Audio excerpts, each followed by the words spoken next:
서신서, 즉 편지의 일부다라고 하는 것을 제일 먼저 기억해 두어야 할 필요가 있습니다. 이게 편지라는 거죠. 서신.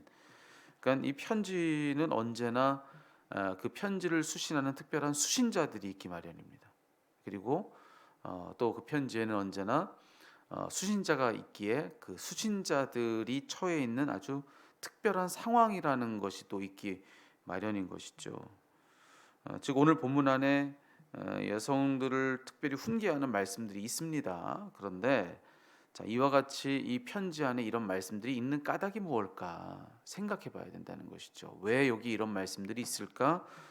이것이 서신서라는 것을 우리가 기본적으로 전제한다면 우리가 알게 되는 것이 있습니다. 이 편지를 수신하는 그 교회에, 이 교회 공동체 안에 특별히 그 공동체에 어려움을 주는 사람들이 있었는데 그들이 여성들이었던 것입니다. 그 교회의 특별한 상황이었다는 거죠. 그런 상황 속에 있는 그 교회를 가르치기 위해서 바울은 지금 이런 말들을 하고 있는 것입니다. 그런데 오늘날 시간이 이렇게 훌쩍 지나 이 성경을 읽고 있는 우리들은 그런 맥락을 고려하지 않는 것이죠. 오늘 이 편지를 수신하고 있는 이 에베소 교회의 형편이 무엇인가? 왜 사울이 특별히 이 교회 공동체에게 이와 같은 말을 했는가라고 하는 그런 맥락에 대한 고려가 없이 그냥 무작정 성경에 그렇게 써 있으니까 그냥 무조건 일반화해서 여성보다 남성이 더 우월하다라고 하는 그런 식으로 그렇게 이 성경을 읽곤 한다는 것이죠. 심각한 오해다.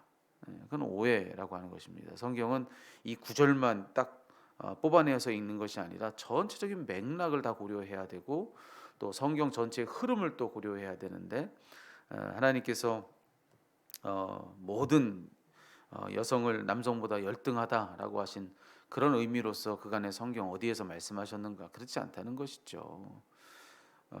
오늘 이 후반절의 말씀을 우리는 꼭 여성들을 겨냥한 말씀으로 읽어서는 안 됩니다. 여기 바울이 그 여자들이 남자를 지배하는 것을 허락치 않는다 이렇게 되어 있는데 그럼 이 구절을 여성들이 읽는다면 이 자리에 있는 분들 중에 특별히 여성분들이 읽는다면 그렇게 읽는 것이 맞습니다. 여자가 남자를 지배하는 것을 허락치 않는다. 이렇게 이 구절을 읽는 것이 맞습니다. 그런데 이 구절을 똑같이 남성들이 읽는다면 어떻게 읽어야 되겠는가? 이것이 특정한 그 교회의 상황이었던 것을 고려하고 자 거기 그렇기 때문에 이 주신 의미 참 의미가 뭔지를 고려한다면 남성들이 이 말씀을 읽을 때는 여성들에게 하나님께서 남자들을 지배하는 것을 허락치 않는다 이렇게 읽는 것이 아니라 남성들은 이 똑같은 구절을 이렇게 다르게 읽어야 맞다는 거죠. 남자가 여자를 지배하는 것은 허락지 않는다. 여성은 여성으로서 이 말씀을 하나님 말씀으로 받아야 됩니다. 여성들이 남자를 지배하는 것 하나님 원하지 않으신다. 맞습니다. 근데 남성들이 이 말씀을 하나님 말씀을 읽을 때는 어떻게 읽어야 맞는가? 반대로 이것은 나에 대해 주는 말씀으로 읽어야 맞다는 것이다. 남성들이 여성들을 지배하는 것을 허락하지 않는다. 남자든 여자든 서로를 지배하려고 하지 말아라라고 하는 그런 말씀으로 우리가 읽어야 된다는 것입니다. 오직 다스림은 주님만이 우리를 다스리시는 것이죠. 교회 공동체 안에서 남성이 주도하여 여성을 다스리고 여성이 주도하여 남성을 다스리고 아니요. 남자든 여자든 오직 다스리시는 분은 주님밖에 달리 다른 분 없으시다는 것입니다. 주님만이 우리를 다스리실 분이요 우리 서로는 서로가 서로를 사랑하는 것이 옳다. 오직 주님만을 섬겨라. 이것이 일맥상통한 모든 성경의 가르침이라고 하는 것입니다. 그 오해하면 안 된다는 것이죠. 창세기 말씀에도 보면요. 하나님께서 아담에게 하와를 약속해 주시면서 주신 그런 구절이 있습니다. 창세기 2장 18절의 말씀입니다. 거기 이렇게 되어 있죠. 여호와 하나님이 가라사대 사람의 독처하는 것이 좋지 못하니 내가 그를 위하여 돕는 배필을 지으리라 이렇게 되어 있습니다. 이 구절도 우리가 자주 오해하곤 하는데요. 자, 여기에 지금 하나님께서 아담을 위해서 돕는 배필을 지으셨다. 자, 그러면서 누가 창조됐느냐면은 여성, 즉 하와가 창조되는 겁니다. 근데 이 구절도 우리가 지금 그냥 문자 그대로 읽고 또 읽고 싶은 대로 읽어왔던 말씀이기가 쉬운 것이죠. 이 말씀을 그저 남자가 더 우월하다. 왜? 남자를 위해서 여자는 돕는 배필로서 지어졌으니까 남자가 더 우월하다, 우선한다, 뭐 이런 식의 이해를 우리가 하기 쉬운데요. 여러분 그렇지 않습니다. 이 말씀도 그냥 있는 그대로 읽어봐도 사실 그렇게 읽는 것이 얼마나 큰 오해인지를 우리가 확실하게 알게 됩니다. 애초에 지음받은 아담에게 하나님은 돕는 배필이 필요하다고 말씀하셨습니다. 그러니까 이그 사람의 독처하는 것이 좋지 못하다. 그래서 그를 위하여 돕는 배필을 지으리라. 이게 돕는 배필이라고 말씀하시지 않습니까? 자, 그런데 여러분 보세요. 여기 애초에 지음받은 아담에게 돕는 배필이 필요하다. 이게 무슨 뜻이겠습니까? 아담에게 돕는 배필이 필요하다. 이게 남자 혼자서는 불완전하다는 겁니다. 불충분하다는 이야기예요. 혼자서는. 그러니까 하나님께서 지으신 온 창조 세계에 대해서 하나님은 다 보시기에 좋다 그렇게 말씀하셨습니다. 그런데 그저 남자 홀로 독처하는 것은 좋지 않다 이렇게 말씀하시는 겁니다. 하나님의 창조의 질서 거기는 온전치 않다, 충분치 않다, 불완전하고 불완전하다 이렇게 말씀을 하셨다는 겁니다. 그래서 그 불완전을 완전하게 해주고 그 불충분을 충분하게 해주기 위해 하나님 허락하신 존재가 바로 하와 여자였다 이렇게 성경은 이야기를 해주고 있는 것입니다. 그런 의미에서 그를 돕는 배필이다 이렇게 말씀을 해주고 있는 거예요. 예. 그런데 만약 하나님 보실 땐 여자가 독처하는 것은 보기 좋았을까요?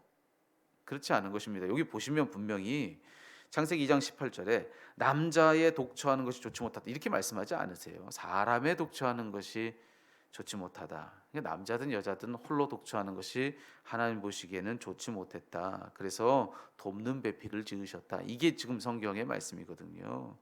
그러니까 만약에 여인 홀로 독처하는 것에 대해서 하나님 말씀하신다면 똑같은 말씀이 여기서 흘러가는 것이죠. 그것이 하나님 보시기에 좋지 못하다. 즉 여인 홀로 독처하는 것도 여전히 하나님께는 불완전하고 불충분하다. 이렇게 말씀하시는 겁니다.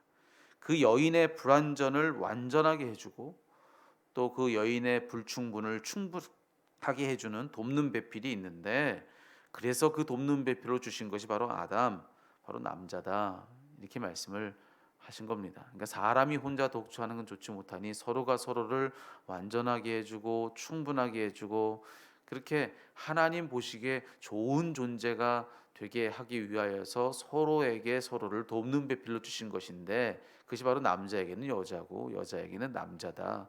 이게 오늘 성경의 말씀이라고 하는 것이죠. 남자만이 뭐 어떻게 됐다라고 하는 그런 말이 아니고요.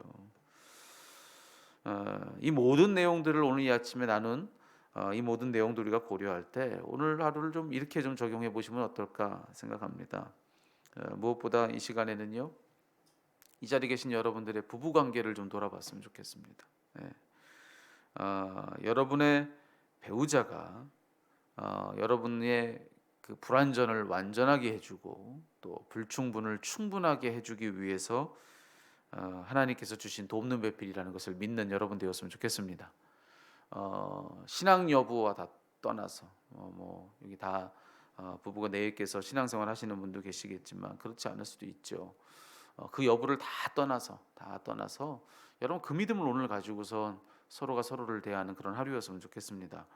하나님께서 특별히 주신 정말로 내 돕는 배필 그것이 내 배우자라는 것입니다. 남편에게는 그 아내가 정말 그 남편이 가지고 있는 불완전과 불충분을 완전하게 해주고 충분하게 해주는 존재.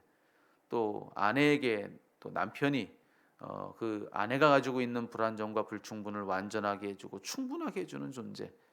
그래서 하나님 보시기에 좋도록 그렇게 나의 모든 부족한 것을 채워주는 내 돕는 배필. 그가 바로 내 남편이고 내 아내다라고 하는 그런 고백을 오늘 이 말씀을 가지고 한번 가져보시자는 것이지요. 그래서 여러분 오늘 이 말씀 앞에서 우리가 구체적으로 이런 결단들 좀 했으면 좋겠습니다. 하나님 특별히 주신 존재가 바로 내 남편이고 내 아내인데 나를 완전케 되도록 온전케 되도록 그렇게 주신 존재가 내 배우자인데 그렇기 때문에 오늘 이 말씀 그대로 여기에 대해서 그대로 우리에게 적용하는 겁니다. 서로를 지배하고 다스리려 하지 않는 것입니다. 서로를 지배하고 다스리려고 하지 않는 것입니다. 그러니까 한마디로 우리식으로 얘기하면 주도권 싸움 하시지 마시자는 것이죠. 부부싸움 할 수 있죠. 근데 이기려고 하지 말라는 겁니다. 성경의 이 말씀을 그대로 좀 우리에게 적용할 필요가 있다고 생각해요. 이기려고 하지 말자. 예. 오늘 이 말씀은 우리에게 이렇게 이야기를 해주고 있습니다. 우리 모두에게 서로 지기를 경쟁해라. 예. 나를 비워서 그를 채워라. 예. 나를 비워서 그녀를 채워라. 그게 하나님 보시기에 좋다. 이렇게 이 말씀을 우리가 읽어야 된다는 것이죠. 그럴 때에만, 그런 연합 가운데 있을 때에만 온전해지고 충분해지는 그런 은혜의 역사가 거기에 흘러간다라고 하는 것입니다. 여러분, 이 말씀은 비단 우리 부부 관계에만 두고 주시는 말씀은 아닙니다. 우리 성도로서 살아가는 우리들의 삶의 모든 관계는 그래야 옳습니다. 상호 지체된 서로를 대하는 방식도 똑같죠. 자, 내 옆에 있는 그 사람은 누구냐? 그 사람은 나의 부족함과 나의 불완전함을 채워주기 위해서 돕는 자로서 내 곁에 준 그런 사람들이다. 내 곁에 있는 지체들도 마찬가지죠. 신앙 안에서의 지체들 얼마나 귀합니까? 성경에서는 주님 안에서 한 몸이라고 이야기하고 있지 않습니까? 우리 몸만 생각하더라도 우리 몸의 각 지체들 어느 한 지체에 문제가 생겨도 온 몸에 문제가 되는 것은 우리가 경험적으로 다 아는 일 아니겠습니까? 손가락에 가시 하나 박혀도 온몸이 다 괴롭지 않습니까? 발가락에 가시 하나 박혀 보십시오. 걷는 동작 모두가 다 불편해지고 그러다 보면 허리까지 아프고 이게 모두가 다 연결되어 있다는 것을 우리가 다 아는 거 아니겠습니까? 영적으로 그렇다고 성경은 얘기해 주잖아요. 한 사람 한 사람이 서로에게 지체다. 연결되어 있는 한 몸이다 이렇게 말해주고 있지 않습니까? 나의 불완전함, 나의 불충분함 이것을 메꿔주어서 충분하고 온전케 되도록 그렇게 내게 돕는 자로서 서로가 서로에게 있다라고 하는 이 고백이 우리 성도들 사이에 꼭 있어야 된다는 것이죠. 그래서 부부관계에서 서로를 대하는 것과 똑같습니다. 이기려고 하지 않는 것입니다. 지는 것입니다. 양보하는 것입니다. 비워내는 것입니다. 그래서 그 빈자리에 서로가 서로를 채워줌으로써 연합하는 것입니다. 연합하는 거예요. 그런 연합 가운데 온전해지고 또 충분해지는 그런 은혜의 역사가 있게 된다는 것이죠. 그러니까 모든 대인 관계에 있어서 오늘 성경이 가르치는 이것입니다. 예수님의 방식으로 서로를 대하라. 무엇보다 부부 관계에서 그리하고 그리고 모든 성도의 관계, 대인 관계에서 예수님 방식으로 서로를 사귀라라고 하는 것이 오늘 말씀의 뜻이라고 저는 믿습니다. 나를 비우는 것이죠. 그래서 그를 채우고 그리고 나는 죽고 그는 살고 그럴 때 영원한 생명력의 역사, 은혜의 일들이 거기 있다라고 하는 것이 성경의 시종일관 해주고 있는 이야기 아니겠습니까? 그런데 이 말씀을 가지고서 여기 이렇게 구절에 기록되어 있으니 남자가 더 우월하다, 여자는 열등하다, 혹은 반대로 또 여러분 이런 성경의 읽기를 이제 멈춰야 된다는 것이죠. 오늘 말씀 속에서 하나님 말씀을 하나님 말씀으로 들으십시오. 오늘 말씀으로 듣고 오늘 여러분의 특별히 오늘 한날 부부로서 여러분이 맺고 있는 모든 관계가 다 복되기를 주의 이름으로 축복합니다. 그럴 때 예수님이 역사하시지 않겠습니까? 예수님처럼 서로를 사귀어야 거기 예수님이 역사하시지. 거기 뭐 다 사람처럼 하는데 거기에 예수님이 뭔가를 해주시길 바라는 것이 얼마나 어색하고 불편한 일이겠습니까? 그것은 옳지 않은 일인 것입니다. 오늘 여러분의 부부 관계가 예수님처럼 달라지기를, 그리고 여러분의 대인 관계가 예수님 방식으로 그렇게 달라지기를 주의 이름으로 축복합니다. 거기에 예수님이 임하십니다. 거기에 예수님이 일하시는 것이죠. 복된 관계가 오늘 한날 여러분에게 충만하시기를 우리 주님의 이름으로 축복합니다.